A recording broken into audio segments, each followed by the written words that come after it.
Hey everybody, welcome back to GearWire.com. I'm here at Movement 2007 in Detroit, and I'm here with Detroit's own DJ Surgeon. Thanks for coming out, man. Cool, man. How you doing? Doing excellent. We're talking to him about the difference between the digital and analog media in DJing, vinyl versus the laptop. And I mean, I know you use both, but you use them for different reasons. And first, let's talk about the vinyl. Why do you use vinyl, and what purpose does it serve in your DJ set? Well, after 27 years in the DJing game and producing and stuff, the vinyl records are used when I do a turntabilism exhibition, where I'm really trying to show people, the beat count section, how to get down with the records, how to get down and dirty with beat juggling, some really cool scratching and things of this nature. Now, the digital thing, as everyone knows, I am also an artist. When I go out to debut new records and new music, new remixes I have done that are not pressed up on vinyl, I'm able to give that entertainment to the public without necessarily having to go spend a couple thousand getting that record ready. And once I get a great response on a record, then the label decides whether they're going to press that record up or not. It's a great avenue.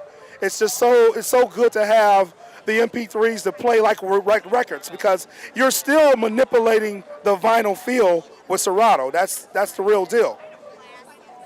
Awesome. So with Serato, it's more of an issue of you have you don't necessarily always have that track you need, and if you're going to LA, you might need to pull up Egyptian Lover, and if you don't have it in your vinyl bag, you're up the creek. But with turntablism, obviously you're using 10 to 20 records usually. You're not carrying that big of a bag. But if you're doing a straight up set, you're doing an old school set, you might want to switch over. You'd probably go over to Serato, right? Well, most of the time, a lot of DJs, you'll notice that they have a set pre-planned, pre-done. What I usually do, the only thing that's actually pre-planned in my shows is the intro and the outro. Everything else is kind of like genre-based where I'm at, what I'm doing. It's very good to have Serato, because they may not feel a certain thing in Chicago one night, or I may be in a different region of the world that listens to just hardcore pounding techno, and they don't want to hear electro.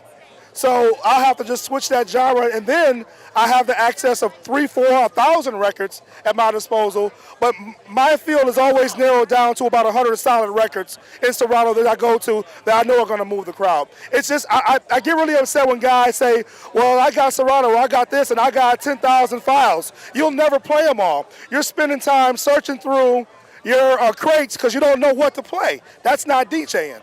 That's just being a music collector at that point.